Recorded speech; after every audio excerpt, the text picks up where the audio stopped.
Bonjour et bienvenue dans ce chapitre concernant l'interaction lumière-matière.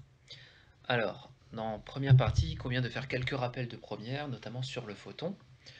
L'énergie des ondes électromagnétiques est quantifiée, ce qu'on appelle un quantum d'énergie, et ce quantum d'énergie, on l'appelle le photon. Donc c'est une particule élémentaire qui ne possède pas de masse, donc sa masse est nulle, c'est purement de l'énergie, et elle se déplace à la vitesse de la lumière, qu'on appelle la célérité, petit c, qui vaut approximativement 3 fois 10 puissance 8 mètres par seconde dans le vide. L'énergie grand E, qu'on appelle le quantum d'énergie, portée par un photon, elle appartient à une onde électromagnétique monochromatique et elle est donnée par la relation qu'on appelle la relation de Planck, E égale h nu. Donc l'énergie, c'est la constante de Planck fois la fréquence, nu est la fréquence en Hertz, h est la constante de Planck qui vaut à peu près 6,63 10-34 joules seconde, et la fréquence, c'est aussi la célérité sur lambda, lambda étant la longueur d'onde, bien évidemment en mètres. Donc attention à cette relation fondamentale, qui est la relation de Planck, E égale h nu, où nu est la fréquence, et on peut aussi des fois dans certains ouvrages la noter F, mais classiquement elle est plutôt notée nu. Alors un petit exemple d'un calcul d'énergie transportée par un photon. Un photon dit rouge qui a une longueur d'onde de 700 nanomètres se déplace donc dans le vide à une vitesse de 3 fois 10 puissance 8 mètres par seconde, et on nous demande de calculer la valeur de l'énergie transportée par ce photon. Et bien on applique tout simplement la relation E égale h nu, nu valant c sur lambda, donc hc sur lambda, donc on remplace h, la constante de Planck, 6,626 10 puissance moins 34, la célérité 3 fois 10 puissance 8, et la longueur d'onde 700 nanomètres, attention à convertir en mètres, donc x 10 9. On trouve que c'est une énergie qui vaut approximativement 2,94 10 puissance moins 19 joules. C'est une valeur très petite, et c'est pour cette raison que les physiciens utilisent plutôt une autre unité pour les énergies transportées par les particules qu'on appelle l'électronvolt. Alors pourquoi? Tout simplement parce que ça va donner des nombres qui sont un peu plus pratiques à manipuler. Donc la conversion est la suivante. Donc un électronvolt, c'est l'énergie euh, d'un électron soumis à une tension de 1 volt, électronvolt, comme son nom l'indique, et un électronvolt, qu'on appelle aussi dans le langage courant un EV, vaut 1,6 fois 10 puissance moins 19 joules.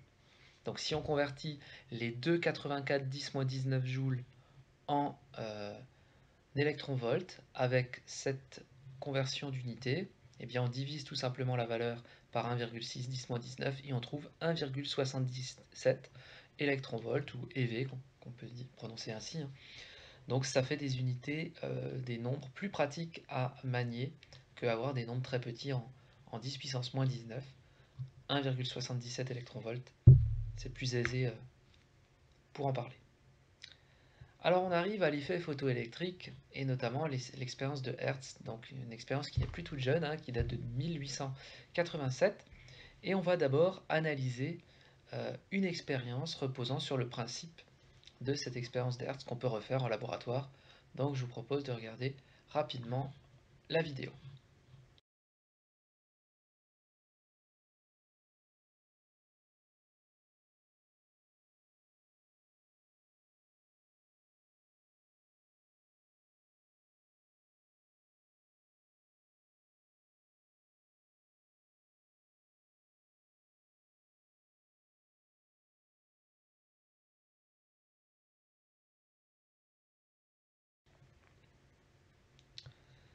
Alors voici un schéma du montage. Donc sur une canette en aluminium, qui est un métal conducteur, important de le préciser, est fixée une tige métallique conductrice sur laquelle pendent des lamelles métalliques en aluminium.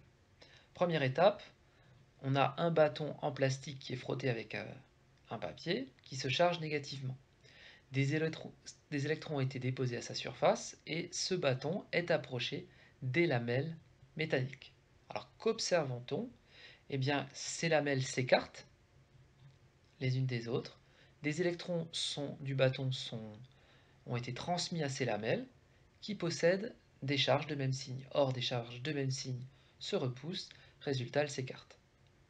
Ensuite, que fait l'expérimentateur? Eh bien, dans un deuxième temps, avec sa main, il touche la canette. On observe alors que les lamelles retrouvent leur position initiale, quand l'expérimentateur touche cette canette. Les électrons des lamelles ont migré vers la main et de ce fait, puisque les électrons ont migré, eh bien, les lamelles sont à nouveau déchargées. Ensuite, que fait l'expérimentateur? Eh bien, il recharge les lamelles et il approche une lampe qui émet des ultraviolets. Donc voici la lampe qui émet des ultraviolets. Et là, on observe que les lamelles retrouvent leur position initiale quand l'expérimentateur approche la lampe UV. Cette lampe UV envoie des photons, donc des grains d'énergie de fréquence bien déterminée. Des électrons de la canette ont été arrachés et les électrons présents sur les lamelles ont également migré vers la canette pour compenser cette perte. Les lamelles sont ainsi à nouveau déchargées. Que montre cette expérience? Eh bien que les électrons ont capté suffisamment d'énergie pour être éjectés du métal, et ce phénomène porte le nom, et il s'appelle effet photoélectrique. Il a d'ailleurs valu le prix Nobel à Albert Einstein en 1905. Intéressons-nous maintenant à l'expérience historique de Hertz sur ce fameux effet photoélectrique. En 1886, Heinrich Hertz réalise cette expérience dite d'effet photoélectrique. Il prend une plaque de zinc, donc qui est un métal, fraîchement décapé, de telle façon à ce que ce soit du zinc et non de l'oxyde de zinc qui soit dessus, monté sur un électroscope, donc voici l'électroscope, qui est chargé. Puis il l'éclaire avec une lumière émise par une lampe à vapeur de mercure. Donc elle émet un rayonnement, notamment dans l'ultraviolet, certes aussi dans le visible et un petit peu dans les infrarouges, mais essentiellement de l'ultraviolet. On étudie donc deux étapes de cette expérience. Donc première étape, initialement la plaque de zinc et l'électroscope sont chargés négativement. Ça ressemble très fortement à l'expérience qu'on a fait tout à l'heure. L'aiguille de l'électroscope est déviée, elle s'écarte. Puis la plaque de zinc est éclairée par la lampe. Qu'est-ce qu'on constate? Que l'aiguille revient alors à sa position initiale. Comment est-ce qu'on interprète ce fait? Eh bien, lorsque la plaque de zinc est éclairée, l'énergie absorbée par les électrons leur permet d'être éjectés de la plaque. La plaque se décharge, ainsi que l'aiguille, et de ce fait, elle revient à sa position initiale. Deuxième étape, la plaque de zinc est rechargée négativement, l'aiguille de l'électroscope, bien évidemment, elle est de nouveau déviée par répulsion. On éclaire à nouveau la plaque, mais cette fois-ci, on interpose entre la source lumineuse et la plaque de zinc une plaque de verre. Et là, on observe que l'aiguille reste dans sa position. Alors pourquoi? Eh bien la plaque de verre ne laisse pas passer les radiations ultraviolettes, elle les absorbe, et les électrons de ce fait ne sont pas arrachés au métal. Conclusion de cette expérience, qui a été donc pour la première fois menée par Hertz, eh bien il a découvert que la lumière ultraviolette provoque l'émission d'électrons à partir d'une surface métallique comme le zinc, autrement dit d'un métal conducteur. On peut alors se demander comment on peut extraire un électron de la surface d'un métal. Eh bien, il faut s'intéresser plus précisément au réseau cristallin, c'est-à-dire à l'aspect microscopique d'un métal. Eh bien, un métal s'est constitué euh, d'ions positifs entre lesquels circulent ce qu'on appelle des électrons libres, qui sont liés au réseau et qui peuvent se déplacer à l'intérieur de cet édifice. À l'aide d'un diagramme énergétique, qui a été un petit peu introduit déjà en première, d'un électron, on peut proposer une explication à l'effet photoélectrique. Alors, si on regarde le diagramme énergétique, on constate qu'on a une énergie qu'on appelle E0, qui est le niveau d'énergie d'un électron lié au réseau cristallin, et qu'il existe une énergie supérieure, donc, qui est le niveau d'énergie d'un électron libre sans énergie cinétique. Eh bien, si on fournit suffisamment d'énergie à l'électron qui est dit dans son état fondamental, on lui fournit une énergie qu'on appelle le travail d'extraction, et bien cette énergie permet à l'électron d'accéder à un niveau d'énergie où il est libre, mais c'est-à-dire où il n'est plus attaché au métal, mais il ne peut pas encore se déplacer parce qu'il manque une certaine énergie pour avoir une énergie liée à sa vitesse qu'on appelle l'énergie cinétique. Si on lui fournit une énergie suffisante via des photons de lumière, pour passer d'un état fondamental au travail d'extraction et avec une énergie supplémentaire, eh bien l'électron sera non seulement capable de s'arracher au métal, mais pourra totalement être éjecté. Donc c'est à l'intérieur du métal que l'électron a le moins d'énergie parce qu'il est lié au réseau cristallin. Lorsqu'il capte cette énergie qu'on appelle le travail d'extraction, qu'on note en général WS, W comme work, hein, il est sorti du métal mais il est encore au repos, donc il arrive ici. Si l'électron capte une énergie supérieure, strictement supérieure au travail d'extraction, alors il possède une énergie cinétique qui vaut eh bien, l'énergie initiale moins le travail d'extraction. Et ce travail donc d'extraction, on peut donc dire de façon simplifiée que c'est l'énergie minimale que doit recevoir l'électron pour être libéré du métal. Alors si on fait deux petites expériences, on va pouvoir avoir des informations supplémentaires sur l'interprétation. On utilise maintenant le même faisceau lumineux, mais de plus forte intensité lumineuse. C'est-à-dire que le nombre de photons qui va heurter la plaque de zinc est plus élevé. Donc concrètement, on envoie plus de photons sur la plaque de zinc. Et on mesure alors l'énergie cinétique des électrons émis et le courant électrique qui correspond au nombre de photons émis. On obtient les graphes qui sont ci-dessous.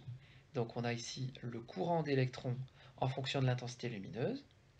On constate que ce courant d'électrons est totalement proportionnel puisque ça fait une droite qui passe par l'origine à l'intensité lumineuse reçue par la plaque. Et ici, on a tracé l'énergie cinétique des électrons en fonction de l'intensité lumineuse. Là, on constate que cette énergie cinétique est totalement indépendante de l'intensité lumineuse reçue. Elle est constante, elle vaut toujours la même valeur. L'autre expérience que l'on peut faire, si on utilise maintenant un faisceau lumineux de fréquence plus élevée que précédemment, mais de même intensité lumineuse que le faisceau initial. Qu'est-ce qu'on constate en traçant l'énergie cinétique des électrons en fonction de la fréquence lumineuse? Eh bien, que plus la fréquence est élevée, plus l'énergie cinétique des électrons est élevée, puisqu'on a une fonction croissante, de façon affine. A contrario, par contre, le nombre d'électrons émis, donc le courant d'électrons quand on le trace en fonction de la fréquence lumineuse, est toujours le même, il est totalement indépendant de la fréquence de la radiation lumineuse reçue par la plaque de zinc. On voit que c'est toujours une constante. Qu'est-ce qu'on peut donc conclure de ces expériences? Eh bien que si on éclaire une plaque métallique avec une lampe d'intensité plus élevée, on aura donc plus d'électrons émis. En revanche, leur énergie ne sera pas plus élevée, elle restera toujours la même. Si on éclaire une plaque métallique avec une lampe qui émet une lumière de fréquence plus élevée, ou des longueurs d'onde plus courtes, puisque la fréquence, rappelons-le, c'est C sur lambda, hein, c'est inversement proportionnel à la longueur d'onde, et bien alors, dans ce cas, l'énergie des électrons éjectés sera plus élevée, mais en revanche, on n'aura pas plus d'électrons éjectés. Eh bien, l'effet photoélectrique ne peut s'expliquer avec le modèle ondulatoire de la lumière. Il a fallu passer à un modèle différent, ce qu'on a appelé le modèle corpusculaire de la lumière, qui a été donc l'hypothèse d'Albert Einstein et qui lui a valu le prix Nobel en 1905. Donc bien important de retenir que chaque photon transporte une énergie E égale h nu ou hf, avec h cette fameuse constante de Planck. Si on résume ce qui est fondamental de retenir de ce paragraphe, eh bien, si on fait un bilan énergétique, eh bien, l'énergie fournie par un rayonnement électromagnétique, en l'occurrence ici la lumière, permet à un électron de se libérer du métal. Cette énergie porte le nom de travail d'extraction, qu'on note W, et elle peut aussi, si elle est suffisante, si elle est donc strictement supérieure à l'énergie du travail d'extraction, eh bien donner une énergie cinétique à l'électron libéré. Donc on peut écrire que l'énergie incidente, l'énergie initiale des photons, est égale au travail d'extraction WE, qui lui-même c'est H fois la fréquence du travail d'extraction, plus une énergie cinétique, qui sera donc captée, reçue par les électrons émis, les électrons qui vont pouvoir se mettre en mouvement. Cette même relation, on peut la remplacer par la relation suivante, h fois nu i, nu étant la fréquence incidente des photons, est égal à h fois nu s, qu'on appelle la fréquence seuil, la fréquence qui correspond donc au travail d'extraction, plus l'énergie cinétique qui vaut 1/2 fois la masse de l'électron fois la vitesse initiale d'extraction des électrons au carré. Si on isole le terme d'énergie cinétique, 1/2 de mv carré, en passant le terme h fois nu s de l'autre côté, on obtient cette expression. Or, on a donc une énergie cinétique qui est égale à h fois nu i moins nu s. Cette expression doit être strictement positive. Il n'est pas possible qu'elle soit négative, puisqu'on a un carré, et la masse des électrons est positive. Donc on peut distinguer 3 cas. Premier cas, comme ce terme-là doit être strictement positif, ça implique que nu i doit être supérieur strictement à nu s. Ou bien que la longueur d'onde incidente doit être inférieure strictement à la longueur d'onde seuil. Donc là, dans ce cas-là, on aura des électrons qui pourront véritablement être émis avec une vitesse initiale. Donc ils pourront vraiment être éjectés du métal. Si on a égalité entre nu i et nu s, alors l'énergie cinétique des électrons est nulle. Les électrons sont extraits du métal, mais ils n'ont aucune vitesse pour pouvoir se déplacer. Donc ils ne peuvent pas quitter le métal, si on est tout pile dans ce cas limite. En revanche, si la fréquence incidente est inférieure à cette fameuse fréquence seuil, eh bien, il ne se passe strictement rien, on ne peut pas avoir d'effet photoélectrique, puisque ce terme-là serait négatif, ce qui est strictement impossible. Alors, on a une illustration ici sur le petit document.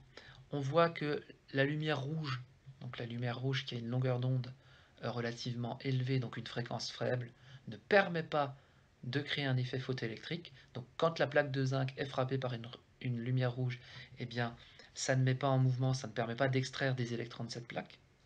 En revanche, une lumière plutôt verte, donc des longueurs d'onde autour de 500 nanomètres, permet un effet photoélectrique et on a quelques électrons qui sont arrachés du zinc. Et une lumière bleue ou violette permet un effet photoélectrique avec une plus grande énergie. Donc là, on a clairement des électrons qui vont être extraits avec une énergie cinétique plus importante, puisque d'un point de vue énergétique, la longueur d'onde bleue étant plus faible, ça créera une énergie plus importante. Alors voyons maintenant les conditions pour lesquelles, d'un point de vue mathématique, on pourra observer l'effet photoélectrique avec le nickel. Donc faisons un petit exercice d'application. Le travail d'extraction, donc de sortie du nickel, est égal à Ws égale 4,660 électronvolts. Si on éclaire ce métal avec une lumière de fréquence 4,5 fois 10 puissance 16 Hz, pourra-t-on observer un effet photoélectrique?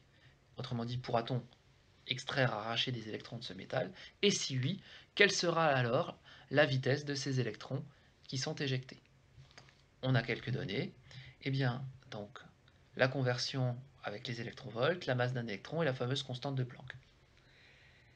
Première méthode, eh bien, on va déterminer l'énergie du photon incident, E égale h nu ou hf, f étant la fréquence incidente. Donc, la constante de Planck fois la valeur de la fréquence en Hertz, on trouve 2,98 10 puissance moins 17 joules, qu'on peut convertir en électronvolts. Donc 186 électronvolts, grandeur plus facile à manier. On compare cette énergie du photon avec la valeur du travail d'extraction. La valeur du travail d'extraction, elle est de 4,60. On constate donc que l'énergie incidente des photons est supérieure strictement au travail d'extraction, ce qui veut bien dire qu'on va avoir un effet photoélectrique, donc des électrons pourront être éjectés, et qu'on pourra même calculer l'énergie cinétique, et donc a fortiori la vitesse d'éjection de ces électrons, puisqu'on n'a pas E égale Ws, mais E strictement supérieur à Ws. Donc on calcule maintenant l'énergie cinétique d'un électron éjecté. Ben, c'est très simple. C'est la soustraction entre l'énergie incidente du photon E et le travail d'extraction. L'énergie car au départ, l'électron moins l'énergie, entre guillemets, que ça coûte au système pour arracher l'électron de son état fondamental. Donc on calcule Alors on le fait en joules, hein. Donc on reprend l'expression en joules 2,98 10 puissance moins 17 moins l'énergie du travail d'extraction convertie en joules, c'est-à-dire les 4,60 qu'on convertit en joules ici, ça fait 7,36 10 moins 19, on calcule cette soustraction, et là, 2,91 10 puissance moins 17, c'est l'énergie cinétique de l'électron éjecté. Or, l'énergie cinétique, c'est 1 demi de mv carré, on peut donc en déduire la vitesse d'éjection de l'électron. EC, c'est 1 demi de mv carré, on isole donc V, ça fait racine de 2EC sur M. EC, c'est 2,91 10 puissance moins 17, puisque rappelons-le, dans la formule de l'énergie cinétique doit être en joules, donc il aurait été malvenu de laisser des électronvolts. On calcule 2 fois cette valeur de C, on divise par la masse de l'électron, et on trouve la vitesse, donc 8 fois 10 puissance 6 mètres par seconde.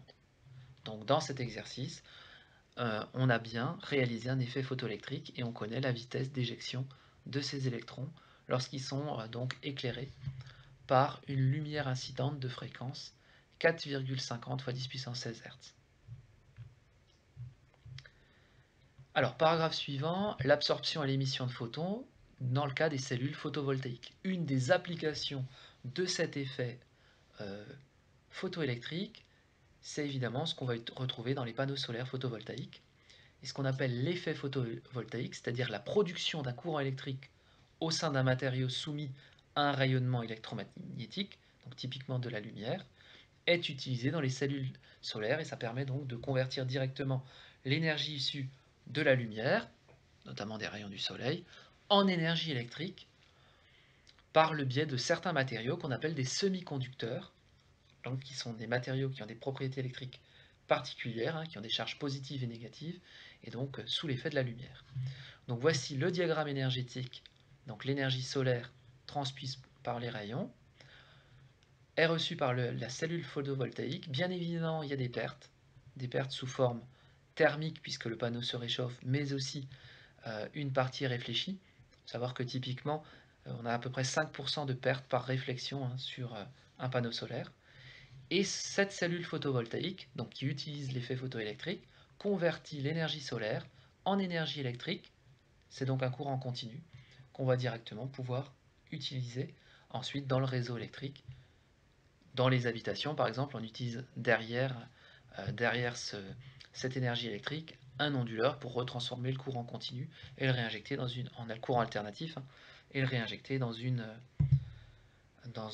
habitation, par exemple. Alors voyons un petit peu le matériau donc en semi-conducteur qui constitue la cellule photoélectrique. Donc il est constitué de deux parties, une partie qui possède un excès d'électrons et une partie qui possède un déficit d'électrons, c'est-à-dire un manque d'électrons. Ces matériaux sont des semi-conducteurs, et ces semi-conducteurs ont une particularité, c'est qu'ils sont, d'un point de vue énergétique, ils sont séparés par ce qu'on appelle une bande interdite. Donc ils possèdent deux bandes, une bande de valence, dans laquelle sont des électrons, une bande de conduction. Donc tant que les électrons sont dans la bande de valence, eh bien, le matériau se comporte un peu comme un isolant. Et quand les électrons arrivent à passer dans la bande de conduction, eh bien, comme son nom l'indique, conduisent le courant électrique, donc on a création d'un courant électrique. Et entre les deux, on a une énergie qui s'appelle le gap, à franchir, ce qu'on appelle aussi la bande interdite. Et si on arrive à fournir suffisamment d'énergie via un photo incident qui transporte l'énergie h nu à un de ces électrons, et bien si on fournit 1,13 électronvolts dans ce cas-là, avec ce schéma-là, et bien l'électron passe de la bande de valence à la bande de conduction et le matériau se comporte comme un conducteur et donc crée de l'électricité.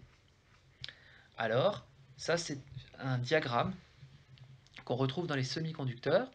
Et si les deux bandes d'énergie, c'est-à-dire la bande de conduction et la bande de valence, se chevauchent, alors on a un matériau purement conducteur. Si par contre, donc, ces deux bandes sont séparées par une bande interdite, on a un gap qui est très important et qui peut ou pas être, en fonction de la lumière incidente, franchi par les électrons. Auquel cas, on aura un matériau conducteur ou bien un matériau qui sera totalement isolant. Donc, si on résume ici avec ce diagramme énergétique, donc la bande coloriée en bleu correspond à la bande de conduction, la bande coloriée en rouge, là, orange, correspond à la bande de valence. Si on a le cas d'un conducteur, eh bien les deux bandes sont chevauchées, c'est-à-dire que des électrons de la bande de valence peuvent rapidement passer dans la bande de conduction. Le matériau est conducteur. Si on a un semi-conducteur, on a une bande interdite qui est petite, donc un petit peu d'énergie reçue par l'électron qui est situé dans la bande de valence peut lui permettre, entre guillemets, de sauter jusqu'à la bande de conduction et donc de créer du courant. Et donc on a un matériau qui devient conducteur. Si au contraire on a un isolant, eh bien le gap à franchir est trop important, l'énergie est trop grande, et même si les électrons de la bande de valence reçoivent beaucoup d'énergie, eh bien ils ne pourront pas aller dans la bande, euh, de conduction, et donc le matériau restera toujours isolant. Bien évidemment, donc, les panneaux photovoltaïques sont constitués de matériaux semi-conducteurs et on peut donc calculer le rendement d'une cellule photovoltaïque qui est tout simplement le quotient de la puissance électrique sur la puissance lumineuse reçue. Donc par exemple, calculer le rendement de cette cellule photovoltaïque qui a pour surface donc 5 x 4 cm, donc 5 cm ici, 4 cm ici. Elle est éclairée par une lumière incidente de puissance surfacique 800 watts par mètre carré. Et on sait que la cellule est alimentée en 10 volts et elle délivre un courant de 27 mA. La puissance électrique, c'est UI. La puissance lumineuse, c'est la puissance surfacique fois la surface.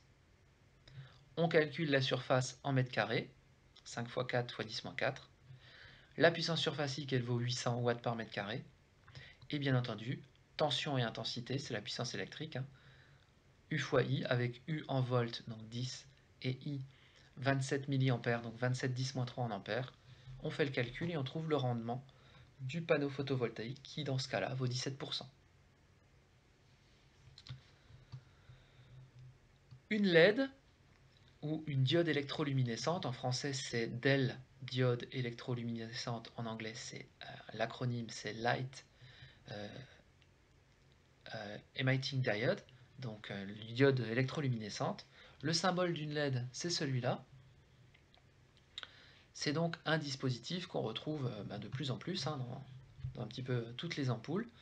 Et donc l'avantage de ces diodes, c'est que c'est un composant électronique qui est fait à base de semi-conducteurs, évidemment, mais qui ne laisse passer que le courant que dans un sens, quand il est dans le sens passant, notamment.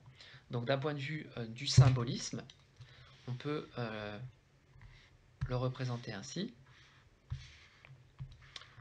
Donc si la diode électroluminescente, donc ça représente la lumière, est alimentée par un générateur. Bon, en pratique, on met une résistance pour la protéger.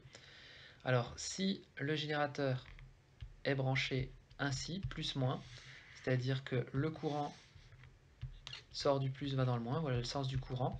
Si la flèche courant est dans le même sens que la flèche de ce symbole, alors la diode peut briller, on dit qu'elle est dans le sens passant. Si au contraire on avait inversé les polarités du générateur, c'est-à-dire qu'on avait mis le plus ici et le moins ici, le courant irait dans ce sens-là, et là on se rend compte que finalement, par rapport à la symbolique, le courant se prendrait cette barre, auquel cas la diode est dite dans le sens bloquant, ou non passant, et le courant ne peut pas circuler. En réalité, il n'y a même pas de courant. Donc la diode ne se mettrait pas à briller. Ça, c'est pour, on va dire, le principe de fonctionnement basique, les observations basiques du fonctionnement d'une LED. Alors, une LED repose évidemment sur le principe de l'électroluminescence, qui est exactement le processus inverse de l'effet photovoltaïque. Lorsque on a le passage d'un courant électrique dans un semi-conducteur, eh bien, ça provoque l'émission de lumière par la diode. Lorsqu'un électron participant au courant électrique passe de la bande de conduction à la bande de valence, eh bien sa diminution d'énergie s'accompagne de la libération d'un photon et donc d'émission de lumière. C'est exactement l'inverse de l'effet qu'on a vu tout à l'heure. L'électron ne cherche pas à monter, mais là il cherche à redescendre, et en redescendant de la bande de conduction à la bande de valence, il émet de la lumière, avec une fréquence bien déterminée qui vaut h nu. Alors, la spectroscopie UV visible et infrarouge, donc il existe différents types de transitions énergétiques dans la matière qui conduisent à des gammes d'énergie émises ou absorbées qui sont totalement différentes. En fonction de la fréquence ou bien de la longueur d'onde, on peut classer le type de rayonnement selon les rayons gamma, très énergétiques, les rayons X, par exemple pour les radiographies, les ultraviolets, le visible, c'est la lumière que l'on voit, les infrarouges, les micro-ondes. On voit qu'on a différents types de transitions et de comportements sur la matière. Les rayons gamma sont pour les transitions nucléaires, donc voir le chapitre de physique nucléaire. Les transitions électroniques dont on parle, c'est typiquement donc pour les rayons X, les rayons ultraviolets et le visible. L'infrarouge fait vibrer les molécules. Et les micro-ondes, c'est la rotation des molécules sur elles-mêmes. Autrement dit, l'étude de la spectroscopie, c'est l'étude des spectres d'absorption et d'émission d'un échantillon qui est soumis à un rayonnement électromagnétique. Et si on arrive à déterminer la longueur d'onde des photons qui sont absorbés ou bien émis, eh bien on détermine les atomes ou bien le type de liaison entre les molécules, ce qu'on appelle des liaisons intermoléculaires, qui sont présentes dans un échantillon. Donc on a notamment donc, la spectroscopie UV et visible, donc ultraviolette dans le visible. Donc le principe, on fait des spectres d'absorption, donc on a une lumière incidente qui est envoyée dans un gaz par exemple à étudier, on décompose cette lumière et on a ce type de spectre. Que se passe-t-il? Eh bien, on peut avoir un électron qui est sollicité pour passer dans une bande supérieure d'énergie s'il reçoit suffisamment d'énergie incidente. En spectroscopie infrarouge, c'est la désexcitation, c'est-à-dire qu'on excite à l'aide de décharges électriques un gaz, c'est ce qui se passe dans les tubes à décharge, hein, ce qu'on appelle classiquement les néons. Eh bien, on excite ces gaz-là, on décompose la lumière et on constate des spectres d'émission. Eh bien, ces atomes qui se désexcitent, en se désexcitant, retournant à leur état fondamental, eh bien, émettent des photons, donc émettent de la lumière que l'on peut analyser. Et chaque type d'atome, par exemple le mercure ou bien le sodium, envoie certaines longueurs d'onde qui sont bien propres et bien précises. Donc ça nous permet d'avoir une véritable signature d'un atome ou d'un autre. Et évidemment, on a ce qu'on appelle des transitions énergétiques, donc qui correspondent par exemple à l'énergie 1 moins l'énergie 2 pour passer de là à là, qui sont bien définies pour chacun des atomes que l'on étudie. Et qui sont bien entendu proportionnels à la fréquence via la constante de Planck, delta E égale h nu, comme on peut le voir. Un schéma par exemple qui représente de façon un petit peu plus détaillée le niveau d'énergie des électrons sur les différentes orbites de l'atome de Mercure. Donc l'état fondamental, c'est l'état de plus basse énergie, ce qu'on appelle E0. Il vaut ici moins 10,44 électronvolts. Les différents états excités, E1, E2, E3, E4. Et ensuite, E0, c'est l'état ionisé, c'est-à-dire l'état où eh bien, l'atome sera, l'électron pourra s'arracher. Alors, quelques questions. Dans le cas du schéma ci-dessous, un photon est-il émis ou absorbé par l'atome? Eh bien, on voit, d'après le schéma tel qu'il est représenté avec la flèche, que l'électron passe d'un niveau excité, qui est très riche en énergie, vers le niveau fondamental, c'est-à-dire le niveau de plus basse énergie. Dans ce cas, eh bien, il va libérer de l'énergie sous la forme d'un photon. Il y a donc un photon qui sera émis à ce niveau-là. On a libération d'un photon, on a une désexcitation. Donc c'est une émission, d'un photon de lumière. Ensuite, on nous demande de déterminer la valeur de l'énergie du photon en électronvolts et de sa longueur d'onde, et on nous demande si cette radiation est visible. Eh bien, il nous suffit de faire la soustraction entre l'état final qui vaut moins 10,44 moins l'état initial, donc moins 4,99, donc état final moins état initial, on trouve moins 5,45 électronvolts. C'est une valeur négative parce que c'est de l'énergie qui est émise vers l'extérieur, c'est un photon qui va être émis, qui va être libéré, donc ce sera un spectre d'émission. Comment on trouve la longueur d'onde associée à cette valeur d'énergie? Eh bien, lambda c'est hc sur valeur absolue de E, h c'est la constante de Planck, c c'est la célérité de la lumière, et la valeur absolue de E, eh bien c'est les 5,45 qu'on convertit, bien entendu, en joules. On fait le calcul, on trouve 200,28 nanomètres. 200,28 nanomètres, ce n'est pas dans le visible, c'est une longueur d'onde qui est inférieure à 400 nanomètres. Rappelons que le visible, c'est toutes les longueurs d'onde comprises entre 400 et 800 nanomètres. Donc c'est dans le domaine des ultraviolets. Le photon qui sera émis lorsque on a cette désexcitation, eh bien ce photon émis enverra de la lumière ultraviolette, puisqu'elle correspond à une longueur d'onde de 228 nanomètres. Elle n'est donc pas visible. Voilà pour ce chapitre. Bon courage pour cette étude.